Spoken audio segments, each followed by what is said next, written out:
कि जब इस नाले का आउटफॉल जो द्रव्यवती नदी में डलता है वो 25 मीटर है, तो इसकी चौड़ाई 30 मीटर करने का क्या औचित्य है? लोकतंत्र में 500 मकान एक साथ तोड़े जाना किसी भी हालत में संभव नहीं है और किसी भी हालत में इसको नहीं होने दिया जाएगा। अब उसके बारे में तो अगर मैं जनता को तो कब पता लगता है कि जब वहाँ लाल निशान लगे, अब तक लाल निशान नहीं लगे, जनता को पता नहीं था। अब लाल निशान लगा दिए 403 मकानों पर। माननीय सदस्य 1000 से ज्यादा लोग इससे इधर देख कर बात करो। मकाने तोड़कर सड़क बनाओगे, इसके पीछे क्या औचित्य है? इसको पक्का करने की कार्य योजना बनाकर प्रस्तुत करने का निर्देश दिया था। ये एक लंबा बहस का विषय है, इसलिए हम इस पे कोई ज़्यादा बहस नहीं करना चाहेंगे। मैं तो एक ही बात पूछना चाहता हूं कि जब इस नाले का आउटफॉल जो द्रव्यवती नदी में डलता है वो 25 मीटर है, तो इसकी चौड़ाई 30 मीटर करने का क्या औचित्य है? मेरा ये कहना है कि जो 25 मीटर आउटफॉल है और जो पक्का नाला आपने बना रखा है उसकी चौड़ाई भी 25 मीटर है, तो इस कच्चे नाले की 30 मीटर चौड़ाई करने का क्या औचित्य है, जिसके कारण लगभग 500 मकानों पर लाल निशान जेडीए ने लगा दिए और वहाँ लोगों में दहशत व्याप्त है। लोकतंत्र में 500 मकान एक साथ तोड़े जाना किसी भी हालत में संभव नहीं है और किसी भी हालत में इसको नहीं होने दिया जाएगा। और जहाँ तक हाईकोर्ट का सवाल है, हाईकोर्ट में जो याचिका ये PIL लगी हुई है उसमें हाईकोर्ट ने कहीं पर ये निर्देश नहीं दिए कि इस नाले की चौड़ाई 30 मीटर की जाए, नंबर एक। दूसरा, आपने दोनों तरफ 10-10 मीटर इसमें सड़क बनाने की कार्रवाई की है। मकाने तोड़कर सड़क बनाओगे, इसके पीछे क्या औचित्य है? मेरा कहना है कि वहाँ दोनों तरफ आप पेड़ लगाइए। और जहाँ तक सीवरेज ट्रीटमेंट प्लांट का सवाल है, 2018 में जब भारतीय जनता पार्टी की सरकार थी तो 21 करोड़ रुपए अमृत योजना के अंतर्गत सीवरेज ट्रीटमेंट प्लांट बनाए जाने के लिए और सरकार ने स्वीकृत किए थे और उसमें उसका उद्घाटन भी हो गया था। मैंने उसका उद्घाटन किया था मंत्री के नाते, परंतु सरकार बदलने के बाद उस काम को ये कह करके कि इसमें ज़मीन उपलब्ध नहीं है उसको बंद कर दिया।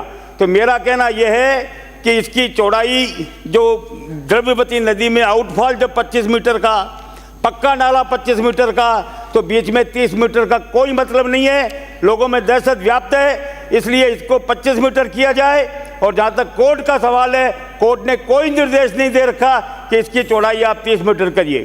और दूसरा, 10-10 मीटर जो आपने सड़क की बात कही है उसको भी विलोपित करिए और वहाँ पेड़ लगाइए और सीवरेज ट्रीटमेंट प्लांट बना करके जो नाले में सीवरेज का पानी डलता है उससे जो बदबू आती है, आज जो रहने वाले लोग हैं, आपने माना है 30 कॉलोनियाँ हैं, तो हजारों लोग वहाँ बदबू से निजात पाएँ, इसलिए सीवरेज ट्रीटमेंट प्लांट लगाइए।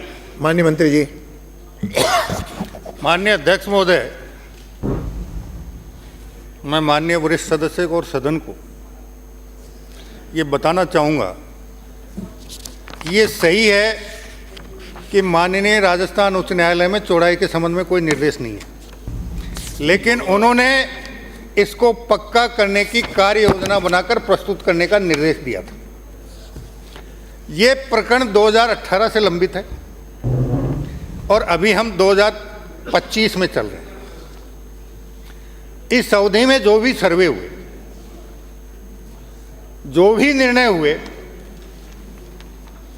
अब उसके बारे में तो अगर मैं जनता को तो कब पता लगता है कि जब वहाँ लाल निशान लगे, अब तक लाल निशान नहीं लगे, जनता को पता नहीं था। अब लाल निशान लगा दिए 403 मकानों पर।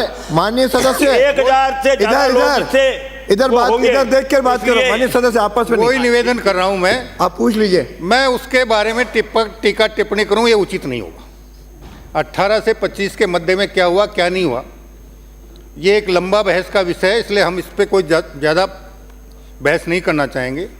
लेकिन एक बार माननीय राजस्थान उच्च न्यायालय के निर्देशों के अनुपालना में हमने जो कार्य योजना प्रस्तुत कर दी, अब उसमें माननीय राजस्थान उच्च न्यायालय से हम अनुरोध करके संशोधन करने की प्रार्थना करेंगे और माननीय राजस्थान उच्च न्यायालय अगर हमें संशोधित करने की अनुमति दे देगा तो हम न्यूनतम से न्यूनतम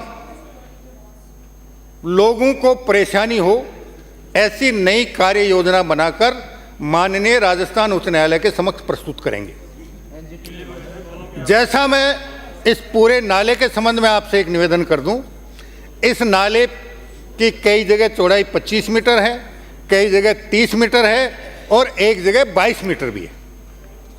इसलिए ये कहीं कोई पैमाना नहीं है कि इसकी चौड़ाई कितनी रखी जाए, लेकिन इस नाले का बहाव सही रहे, ये द्रववती नदी में जाकर मिले और लोगों को न्यूनतम से न्यूनतम असुविधा हो।